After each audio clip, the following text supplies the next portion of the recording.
All right, so get this. For this deep dive, we're not like tackling a whole book. We're not even taking on a full short story. Yep. Nope.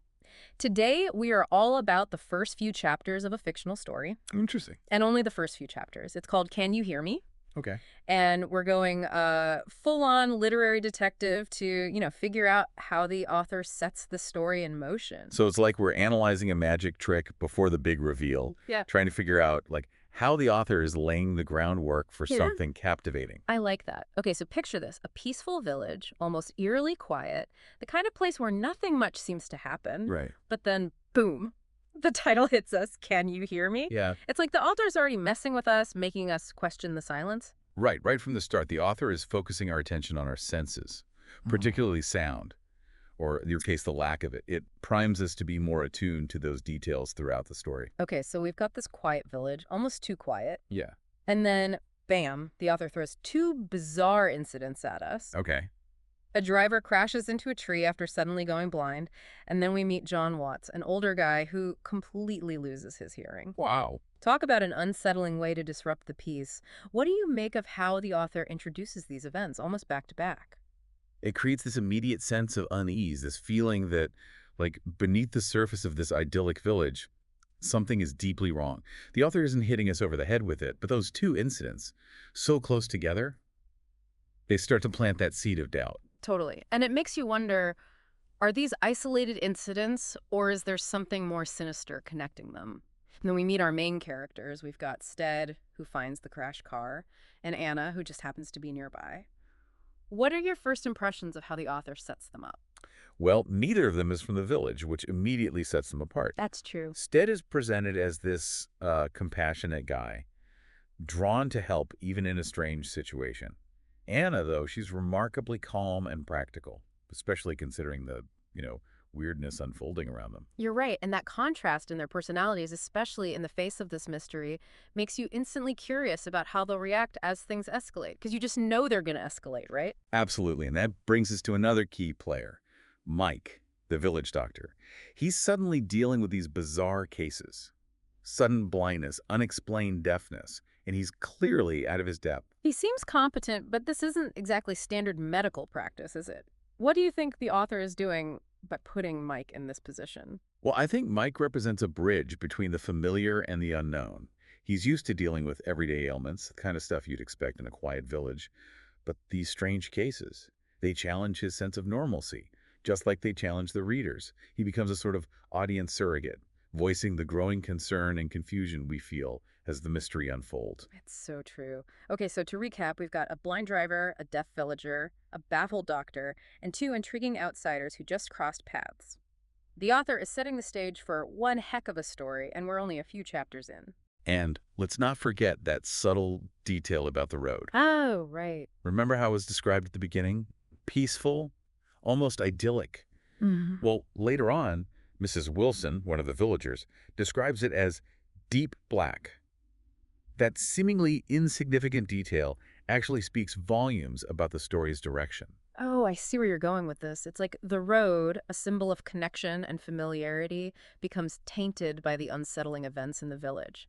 Just like that, the ordinary becomes unsettling. And speaking of unsettling, what about that scene with John Watts and the doctor? He loses his hearing, but then he can suddenly hear high-pitched noises, things outside the normal range. Right. What's the author's game here? Is it science or something more supernatural? That's the brilliance of the author's technique. It could be a perfectly normal medical anomaly, but by placing it within this growing atmosphere of the unknown, it takes on a whole new meaning. The author is blurring the lines between the rationale and the unexplainable, making us question everything. It's like the author's playing on our own fears, right? What if we can't even trust our own senses? Right.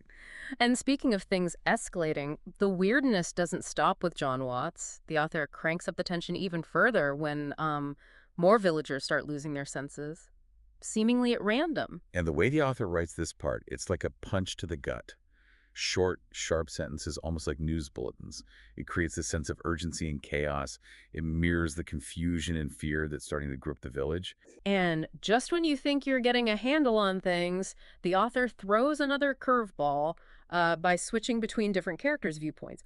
One minute we're in Stead's head, Right. and next we're seeing things through Anna's eyes, and then we get these glimpses into the lives of other villagers. It's almost overwhelming. Exactly.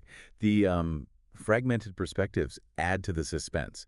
It's like we're piecing together a puzzle, but we're missing crucial pieces. And that makes us desperate to find out what happens next. So we've got the sense of unease, the rising panic, and then there's this undeniable attraction building between Stead and Anna. Yeah. They meet again at her aunt's house, and you can just feel the sparks fly. Okay. But even in those moments of connection, the author never lets us forget about the strangeness surrounding them. Their budding romance offers a stark contrast to the darkness that's encroaching upon the village. But it's a fragile hope, constantly threatened by the unsettling events. Take, for example, the scene where they notice Anna's aunt, Henriette, sitting on the porch. She's completely still, shrouded in darkness. It's like she doesn't even see them. That scene is crucial. Just as Stead and Anna are reaching for a moment of normalcy, a connection amidst the chaos, the author yanks us back to the heart of the mystery. Henriette's presence, or rather her lack of responsiveness, is a constant reminder that no one is immune to whatever is happening in the village. It's like even the simplest act of human connection is under threat. And speaking of threats, can we talk about that chilling ending? Both Stead and Anna utter those haunting words, "Can you hear me?" But there's only silence. What a gut punch. It's the ultimate cliffhanger. The author leaves us hanging in that silence, just like Stead and Anna, and we're left to grapple with the same fear that's permeating the village. So we've covered the unsettling events, the rising panic, that undeniable connection between Stead and Anna, and that gut punch ending. But what's the bigger picture here? What's the author really trying to say with this story, even just in these opening chapters? Well, on the surface, it's a captivating mystery. Yeah. But, if you look closer, can you hear me? Is exploring something much deeper, our relationship with our senses, and how we rely on them to understand the world around us. Okay. The loss of sight, sound, touch, these aren't just plot devices. They tap into a very primal fear. You're right. It makes you realize how much we take our senses for granted. We move through the world assuming those senses will always be there. But what happens when they're gone? The author seems to be saying that our senses are more than just ways to experience the world. They're also our anchors to reality. And when those anchors are gone, as we're seeing with the villagers, it creates a profound sense of vulnerability and isolation. It makes you question everything you thought you knew about yourself and the world. Wow. The author isn't just telling a story, they're forcing us to confront a very unsettling possibility.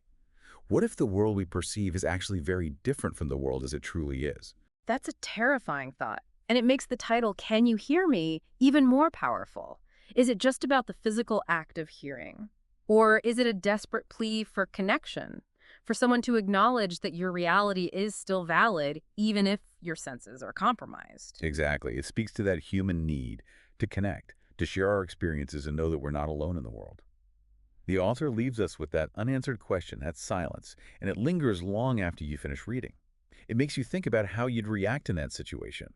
Could you maintain your sense of self, your grasp on reality, if your senses were suddenly taken away? It's a question that really gets under your skin. And it makes you want to dive back into the story to find out if there are any answers, if there's any hope.